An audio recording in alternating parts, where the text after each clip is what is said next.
So guys, ito nga pala yung YouTube channel ko, may 10k views siya na total 10k views. So mag 11 views na rin to. Meron din ako dyan 1.9, 1.1 and then 46 hours yung ano niya, yung watch time niya and then subscribers. So ito is yung papakita ko sa inyo. Ayan, 1.9, pero 1.7, 1.1, hindi lahat yan. Maganda yung views. And then one day nag-post ako. Kaso napansin ko medyo bumababa na yung views. And then nga ito, nakita nyo may 6 views ako dyan. 5 days ago, nag-post ako niyan. And then ngayon, walang views na na-generate. So, 6 views lang. And then, nag-post ulit ako. Ito, may 2 minutes views, post ako dyan.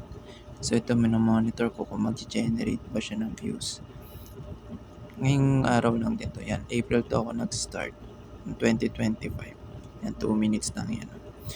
So, yun. Update ko kayo.